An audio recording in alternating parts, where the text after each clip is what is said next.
Friends, welcome back to my channel. I hope आपके CUET exam बहुत ज़्यादा अच्छे गए होंगे। अगर बहुत ज़्यादा अच्छे नहीं गए तो एवरेज आपके जो सीयूटी एग्जाम है वो गए होंगे। अभी बहुत सारे स्टूडेंट का मेरे पास क्वेश्चन ये आया था कि दी हमारा बहुत ज़्यादा एवरेज स्कोर आ रहा है। अगर हम कैलकुलेट कर रहे हैं, अभी जो प्रोविजनल आंसर की हमें मिली है एनटीए की तरफ से, हम अपना जो रो स्कोर कैलकुलेट कर पा रहे हैं वो 720 620 850 स्कोर आ रहा है। इसके अकॉर्डिंग हमें दिल्ली यूनिवर्सिटी का नॉर्थ कैंपस मिल पाएगा या नहीं मिल पाएगा, साउथ कैंपस के टॉप कॉलेज में हम एडमिशन ले पाएंगे या नहीं ले पाएंगे, एंड डिफरेंट डिफरेंट कोर्सेज के लिए डिफरेंट डिफरेंट जो स्कोर है वो क्या होगा।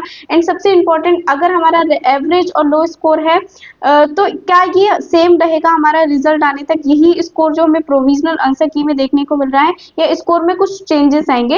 एंड अगर हमारा लो स्कोर है, एवरेज स्कोर है, तो दिल्ली यूनिवर्सिटी के नॉर्थ कैंपस और साउथ कैंपस में एडमिशन मिलना टॉप कॉलेजेस में, टॉप कोर्स में पॉसिबल है या नहीं। तो इस सब के जो डाउट्स हैं वो आपके मैं इस वीडियो में क्लियर करूंगी एंड आपको बताऊंगी कि आपका जो अभी प्रोविजनल आंसर की में अगर आप जो स्कोर कैलकुलेट कर रहे हैं वही रहेगा फाइनल आंसर की तक, या रिजल्ट तक, या चेंजेस होंगे इसमें। एंड सेकेंड इंपॉर्टेंट बात यह है कि आपको लो और एवरेज स्कोर पर दिल्ली यूनिवर्सिटी के top college like LSR, Hindu, Hansraj, Miranda House and Saint Stephen जैसे कॉलेज में एडमिशन मिलना पॉसिबल है या नहीं है।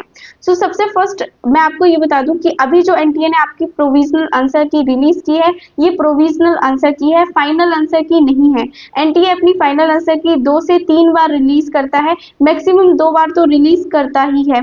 एंड अभी जो आपको प्रोविजनल आंसर की दी है एनटीए ने, इसमें बहुत सारे स्टूडेंट एनटीए को चैलेंज करेंगे डिफरेंट क्वेश्चंस के लिए, डिफरेंट डिफरेंट सब्जेक्ट में। एंड एनटीए खुद से ही कुछ क्वेश्चंस को ड्रॉप भी करता है। आपको डिफरेंट सब्जेक्ट्स के जो आपने एग्जाम दिए हैं उसमें आपको 1 या 2 क्वेश्चन ड्रॉप किया हुआ भी मिलेगा जब एनटीए आपको फाइनल आंसर की देगा जब तक। एंड यहाँ पे सबसे इम्पोर्टेंट बात यह है कि जब आपकी फाइनल आंसर की आएगी तब आप देखेंगे कि कुछ क्वेश्चंस ड्रॉप हुए हैं इसलिए, और कुछ क्वेश्चन में एनटीए को चैलेंज किया गया है इसलिए आपके 5 to 10 मार्क्स इंक्रीज हो रहे होंगे। मैक्सिमम स्टूडेंट के 20 to 30 मार्क्स इंक्रीज हो जाते हैं। यहाँ पे फाइनल आंसर की आते आते आपके मार्क्स काफी हद तक इंक्रीज होते हैं। एंड अगर किसी का 750 स्कोर है तो फाइनल आंसर की आते आते उसके 760 या 780 तक स्कोर हो जाता है। तो आपके स्कोर में अभी जो आपकी प्रोविजनल आंसर की है काफी ज्यादा चेंजेस होंगे आपके जो फाइनल स्कोर होगा वहां तक। एंड लेकिन यहाँ पे एक इम्पॉर्टेंट बात समझने वाली ये है कि ये स्कोर जो आपके प्रोविजनल आंसर की से लेके फाइनल आंसर की तक हो, इसमें भी एक बड़ा चेंज होगा जब आपको आपका रिजल्ट मिलेगा। अभी आप जो भी फाइनल आंसर की का स्कोर कैलकुलेट करेंगे वो आपको आपके रिजल्ट में डायरेक्टली शो नहीं होगा। आपके रिजल्ट में जो आपको जिस मार्क्स के बेस पे आपको दिल्ली यूनिवर्सिटी में एडमिशन मिलता है, या एनटीए आपको जो मार्क्स देता है, एनटीए आपको जो रिजल्ट या स्कोर देता है, वो आपके नॉर्मलाइज्ड स्कोर होता है। एंड उसी के बेस पे नॉर्मलाइजेशन के बेस पर ही आपको एडमिशन मिलता है। नॉर्मलाइजेशन क्या होता है? अगर एनटीए को ऐसा लगता है कि किसी शिफ्ट में पेपर बहुत ज्यादा हार्ड आ गया था तो एनटीए उन स्टूडेंट को 10 to 15 मार्क्स इंक्रीज करके दे देता है।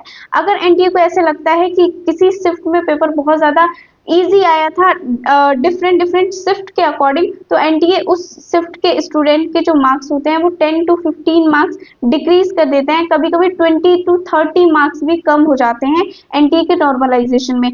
नॉर्मलाइजेशन में मार्क्स कट हो सकते हैं एंड मार्क्स इंक्रीज भी हो सकते हैं। इंक्रीज मार्क्स बहुत कम होते हैं, मैक्सिमम 5 to 10 मार्क्स इंक्रीज होते हैं। एंड जो भी ट्रेंड रहा है एनटीए का डिफरेंट डिफरेंट ईयर में, एनटीए मार्क्स को कम ही करता है, एनटीए मार्क्स को बढ़ाता नहीं है। तो अभी जो आप अपना रो स्कोर कैलकुलेट कर रहे हैं, इससे रिजल्ट तक, फाइनल आंसर की तक आपके स्कोर में काफी ज्यादा चेंजेस आपको देखने को मिलेंगे।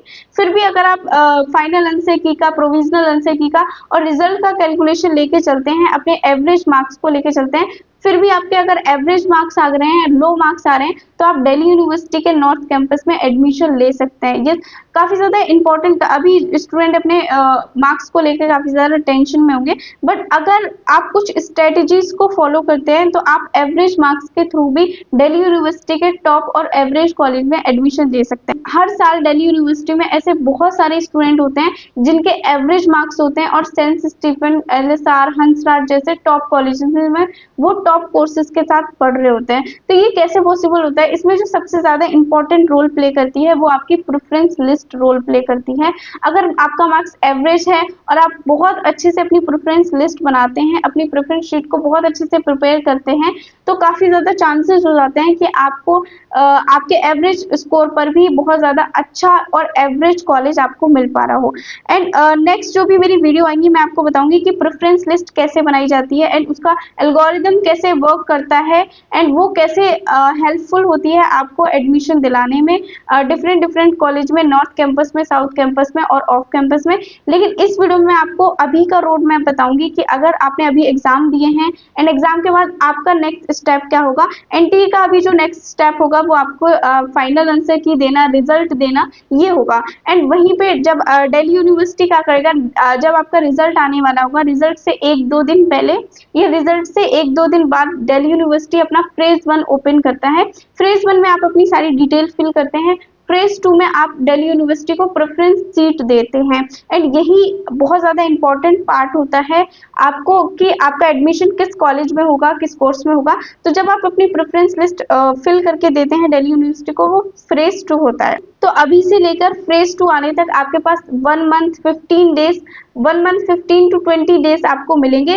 इन ये डेज आपके लिए बिल्कुल फ्री होंगे। अभी आपने सीयूटी का एग्जाम दे दिया होगा, अब आप बिल्कुल फ्री हैं। इस टाइम पे आपको क्या करना है, इस टाइम को आपको प्रेफरेंस लिस्ट कैसे बनाते हैं, प्रेफरेंस लिस्ट में क्या क्या चीजें इंपॉर्टेंट होती हैं, वो कितनी इंपॉर्टेंट होती है आपको एडमिशन दिलाने में डिफरेंट डिफरेंट कॉलेजेस में, नॉर्थ कैंपस में, साउथ कैंपस में, ये समझना जानना बहुत ज्यादा इंपॉर्टेंट है। तो इस वीडियो में आपको बताऊंगी कि एक्चुअल में प्रेफरेंस लिस्ट क्या होती है और ये कैसे वर्क करती है। नेक्स्ट वीडियो में मैं आपको प्रेफरेंस लिस्ट बना के दिखाऊंगी एंड नेक्स्ट वीडियो में आपको बताऊंगी कि अगर आपका 750 स्कोर आया है, 850 स्कोर आया है, 620 स्कोर आया है एनटीज में, साइंस में या कॉमर्स में, तो बीकॉम ऑनर्स के लिए, पॉलिटिकल साइंस ऑनर्स के लिए और डिफरेंट डिफरेंट कोर्सेज के लिए दिल्ली यूनिवर्सिटी के डिफरेंट कॉलेजेस में और डिफरेंट कोर्स में सेफ स्कोर क्या होगा। मैं आपको डायरेक्टली आपके रो स्कोर से जो दिल्ली यूनिवर्सिटी की कट ऑफ गई थी, जो फर्स्ट राउंड की कट ऑफ थी, उससे कंपैरिजन करके बताऊंगी आपको इस कॉलेज में, इस राउंड में ये कोर्स और कॉलेज मिल सकता है। तो ये काफी ज्यादा इंपॉर्टेंट होता है कंपैरिजन।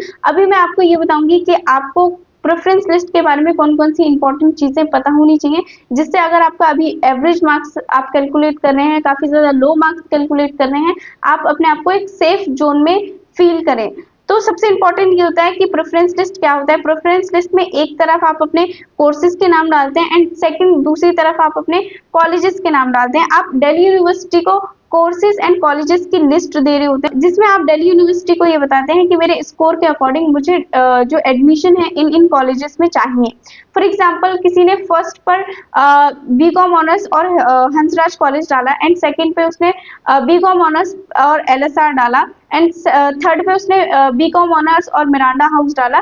तो दिल्ली यूनिवर्सिटी उसकी प्रेफरेंस को फर्स्ट से चेक करेगी। अगर उसका स्कोर और इसकी कट ऑफ फर्स्ट कॉलेज पे रुकती है, फॉर एग्जांपल हंसराज कॉलेज में उस कोर्स की कट ऑफ 950 है और उसके 950 मार्क्स आते हैं, तो उसे वो कोर्स मिल जाएगा। अगर उसके इससे कम आते हैं तो उसे नीचे वाला कॉलेज मिलेगा जो कि हंसराज था। अगर इससे भी कम आते हैं तो उसे और नीचे वाला कोर्स मिलेगा, कोर्स और कॉलेज मिलेगा। इसी तरीके से आप प्रेफरेंस लिस्ट में 100+ प्रेफरेंस फिल करते हैं एंड इसी तरीके से जो दिल्ली यूनिवर्सिटी है आपका फर्स्ट से सेकंड एंड इसी तरीके से आपकी प्रेफरेंस लिस्ट चेक करता है एंड जहां पे कंपटीशन आपका ठीक हो रहा होता है एंड जहां पे आपका स्कोर आ रहा होता है कट ऑफ के अकॉर्डिंग, वहां पे उस कॉलेज को आपको एलोकेट किया जाता है। तो इसमें प्रेफरेंस लिस्ट काफी ज्यादा इंपॉर्टेंट होती है, यही काफी ज्यादा रोल प्ले करती है कि आपको दिल्ली यूनिवर्सिटी में किस कैंपस का कॉलेज मिलेगा, किस कोर्स में आपको एडमिशन मिलेगा। बहुत सारे स्टूडेंट क्या करते हैं, अपनी प्रेफरेंस लिस्ट को पे करके बनवाते हैं किसी से।